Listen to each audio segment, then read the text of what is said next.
Mimi nishukuru nimekuja katika kituo hiki cha kulelea watoto cha Masista wa Malaika wa Matumaini, na siku zote hapa wanalelewa watoto ambao ni yatima au watoto ambao wanaishi katika mazingira magumu. Kwa hiyo ukisha mkuta mtoto wa namna hiyo, mara nyingi ni mtoto mwenye masononeko, ni mtoto ambaye hana furaha. Kwa hiyo muda wote tunajitahidi kuja kufurahi nao, kuwaunga mkono wenzetu kwa kazi hii kubwa wanayoifanya ni nzuri. Lakini mimi mwenyewe siku yangu kama hii leo nimekuja kutafakari kwamba na mimi nilikuwa mtoto na sasa nimekuwa mtu mzima, kwamba lazima nianze na watoto na nimalize nao. Na umeona watoto wamefurahi kweli kweli. Na mimi kanikumbusha mbali wakati nikiwa mdogo, baba yangu na mama yangu wakishangilia hii siku kwamba na wenyewe na mtoto anaitwa Uhuru yuko katika familia yao. Siku hii wakumbushe vijana kwamba wazee wetu walipambana na nchi hii tukiwa mikononi mwa mkoloni. Walipambana mpaka tukapata uhuru. Tukaijenga Tanzania jinsi ilivyojengwa mpaka wao wakazaliwa wamefika hapa. Miaka 64 wazee wetu wameilinda hii nchi, na wenyewe wana jukumu kama nguvu kazi ya taifa hili, kama raia walio wengi kuliko raia mwingine yoyote, wailinde Tanzania, wailinde Singida, wasidanganyike na mtu yoyote. Wazee wetu wangedanganyika miaka hiyo, sisi pingine tusingekuwepo.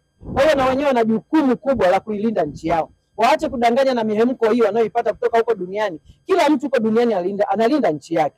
Na mtu mwingine anayekuhamasisha kutoka nchini kwake ili uharibu ya kwako, ina maana kuna kitu umemzidi, ndio maana anakupiga mawe. Kwa hiyo wajue kwamba Tanzania kuna kitu watu tumewazidi, ndio maana wanaleta hizi hasada nyingi. Kwa hiyo na sisi wenyewe wa Tanzania, hasa vijana tu, wasidanganyike, waibebe mama Tanzania. Fursa ziko nyingi sana. Sisi wengine tulisoma shule, unakuta anafaulu mtu mmoja, sio kwamba wengine wale walifeli. Nafasi zilikuwa hakuna.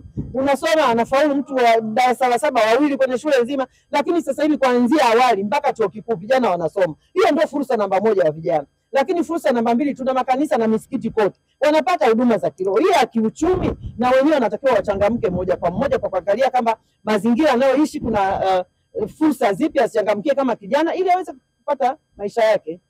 Mimi nafikiri tukisema uhuru, ili ni uhuru ni neno pana, lakini sisi tunajua kwamba tulitoka kwa wakoloni na sasa tumekuwa huru.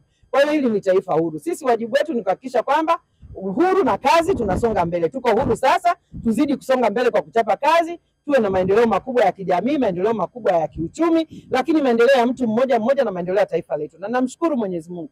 Taifa letu limepiga hatua kubwa sana katika miaka hii 64 ya uhuru. Ukiangalia miaka ile ambayo tunapata uhuru, tukisoma kwenye vitabu na hali ilivyo sasa, ni tofauti kabisa. Kwa hiyo tunamshukuru Mungu tunavyozidi kusonga mbele. Tunawashukuru sana kwa ushirikiano wenu mnaoonyesha kwetu. Tunaomba Mungu awabariki. Sisi hatuna cha kuwalipa, lakini tunawaahidia sala zetu. Mama, tunakushukuru sana kwa ujio wako. Tunakupongeza kwa siku yako ya kuzaliwa. Tutakuombea kwa Mungu baraka tele katika maisha yako na familia yako yote.